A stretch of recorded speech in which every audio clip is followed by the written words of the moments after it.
There's nothing I can't stand more than a liar.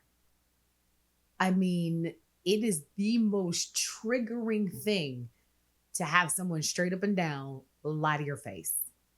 And that's what we're going to talk about this episode: how to deal with the boss that sucks because they're a liar.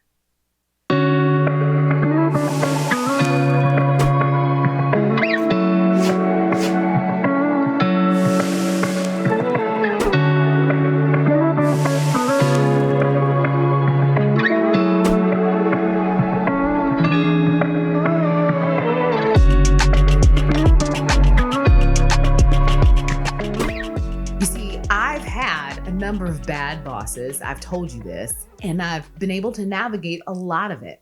And some of it I did well, some of it was super sloppy, but we survived. Yay! But a distinctive time that I want to share with you is when I worked for a guy named was a slimy dude. I mean, slimy.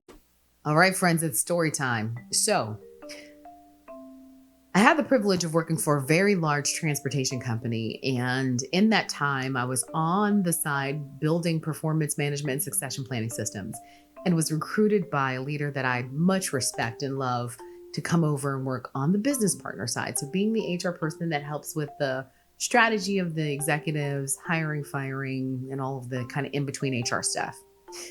Well, I was working for him and I enjoyed it. And then he took another job.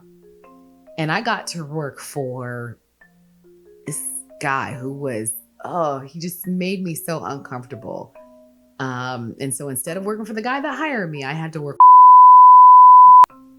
and it was something else. I mean, I never felt comfortable in the relationship. And I can say that now. And, not to besmirch any, I'm sure he's an excellent man. But for me, I found it really, really difficult to trust this relationship.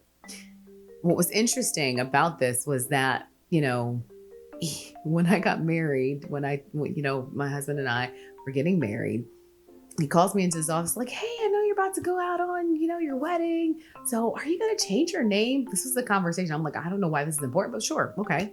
Yeah. I'm going to change my name. And he says, oh, really? A strong woman like you? It took him everything not to say a strong Black woman like you. And friends, he was not Black. But he wanted to say that and he didn't. And I said, no, well, me changing my name doesn't make me any less strong. Why? Did your wife change her name? And he turned red in the face. Don't be sassy like me, y'all. It's not always a good look. That I didn't win any friends by saying that, but I also didn't want him to think that that was an appropriate conversation. And again, teach people how to treat you. And we began to talk about the workload and what have you, and the clients I had and how everyone loves, the support they're getting from me and fine. But I also said, hey, listen, let's talk about compensation and you should always advocate for yourself in a compensation space. We talked about, hey, listen, this is where I am. This is the midpoint. Here's where I think I should be, blah, blah, blah, blah. Oh, well, I'll look into it. A few weeks later, he comes back to me and says, hey, listen, Natalie, I looked at it and, considering your experience and you're just not at the same level as your peer group, which is interesting because with the exception of 2 other people, I had commensurate experience and was getting paid substantially less. And in that moment, I thought, you really just want to lie to my face? Is this the conversation we're having? How do you deal with a liar? Like, I legit knew all the numbers and you're going to lie? This is the conversation we're having. And listen, folks, I need you to recognize something. Remember, when you're working for someone else, you are working for someone else. That's not your name on the door. That's not you processing the payroll. So you have to remember where your bread is buttered. Don't get me wrong. But at the same token, it's important for you to realize who you can trust and who you need to watch out for. And not somebody who was on Team Natalie. And it hurt. It was frustrating. But it also helped me realize that when somebody shows you who they are, believe them. Believe the liar. Like, believe that they are, like, this is what they're giving you. They're giving you lying. Then go ahead and say, okay, now I know how to categorize this relationship. It sucks. And I don't know what the impetus of this mistruth was. I don't know if he was misinformed. I highly doubt it. I don't know if he was lazy. I don't know what it was. All I knew was your man wasn't trying to look out for my financial well-being. And it's unfortunate. And so this is where you lean on your advocates, your allies, and your discernment to decide your next move. Your next move when it comes to working with a liar, especially if it's your direct manager, is one of situational context. Like, I can't give you any level of advice that would be broad brush other than my rules. What are my rules? Document everything, right? So you said this on this date. I have it in writing. This is what you said. Now you're saying this. So can you help me reconcile this? Don't ever call anybody a liar. I've actually done that in a meeting. So early in my career, I had a peer, we were working together on something, and he literally lied on my work product and said, it wasn't done. I had not sent him the files and all of these other things. And I produced the receipts in the meeting and I said, sir, you are a liar, and proceeded to run down the laundry list of things that I had done with the receipts in hand. And I had a wonderful man, a guy named Bill Reed out of Morristown, New Jersey. Love all of my folks from Jersey. He said, now, Natalie, I'm sure you were right. And I'm sure you had every intention of not doing that in the meeting. I said, no, Bill, I did. He was lying. And he said, yeah, but what do you think he's going to do now that you called him a liar in public? And I had to think about it. How would I ever salvage this relationship that it was someone that I had to work with who was also multiple levels higher than me in the organization after I called him a liar? I was early in my career and I was able to salvage it. I would tell you, don't call people liars at work. It's not, especially if you don't own the company and it's not that kind of party, it's probably not your best interest to just call it out. But what you can do is defend yourself by documenting everything. That's the first thing. Some things you can say that, unfortunately, from a context perspective, are socially acceptable are things like, I'm having a hard time reconciling what you said yesterday and what you're saying now. Or, I'm a bit confused because that direction seems a departure from what you said yesterday. Or, you know what? Based on the facts I have, I don't know how you've come to that conclusion. Can you show me your facts against mine? See, the balance in trade is all about language. I'd recommend a book to you. It's called The Language of Happiness. It's by a guy named Chalmers. It's a really good book. And the idea of it is learning how to have a command of language so that you can both be effective and disarming at things like having people that are lying to you. It's unfortunate and at times it's disrespectful. And all of the things you feel, I'm not telling you not to feel them, but your feelings will fuel you to a place of anger.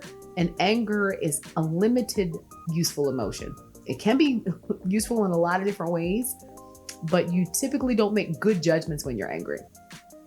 So I'm not saying not to feel what you feel. I'm saying to have that in the back of your mind, but make a plan. Make a plan that's informed by facts and remember your end goal. If you're in a job right now and you don't have one end goal in mind, whether that's to make a certain amount of money, to achieve a certain position, to do, what is your end goal? Because if you don't have that main purpose in front of you, all of these things will get in your way. All of these things will frustrate the bejesus out of you. You have to have your purpose in front of you. My purpose right now is to build an empire. I'm going to be honest. We are out here trying to build an empire, building enterprises for generational wealth. That's my purpose. That's our purpose as the Parker household. What's your purpose? At the end of the day, bad bosses are going to come and bad bosses are going to go. But what's the thing that's driving you to get up out of bed and to go to work every morning and suffer some of this craziness? Because crazy never knows how crazy he is. But you can choose what you put up with based on what your end goal is. When you know that I'm here to get to this next level so I can suffer fools gladly, it makes it easier because they're a means to an end. And if you recognize that, then it's a lot easier to navigate some of these things. So document, challenge respectfully. I'd recommend a few books. Again, Crucial Conversations is one of those where you can figure out how to say like, okay, now this is what you said. I don't necessarily agree, but here's what I have. Can you reconcile that for me? All right. If the person is fragile, then you just got to realize that you're probably not going to win that war. And you need to have your advocates working around your situation to help isolate you or insulate you to the best of your ability. Then you have to decide what's your break-in point. You need to decide how much weight you can carry before the weight starts to carry you. It's just that simple.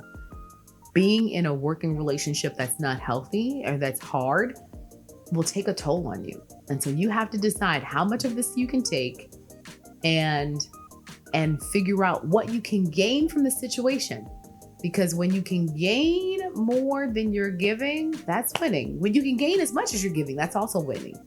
But when the investment starts to turn and you're gaining less and giving more, you need to figure out what's your next step in context of your greater purpose. That's the goal, right? It really does suck to work for a liar because the liar will make you think like you're crazy. Like you're telling me this and I know the difference, but you're just gonna lie to my face. I'm not telling you have to live with that. I'm telling you, you need to figure out how to challenge respectfully, document as best you can, and figure out which of these battles you want to fight.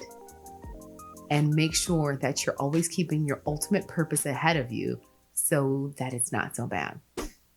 So I hope you've enjoyed the session today. We always encourage you to like and subscribe, but also to join our Facebook group and to check out our website, yourbosssucks.com.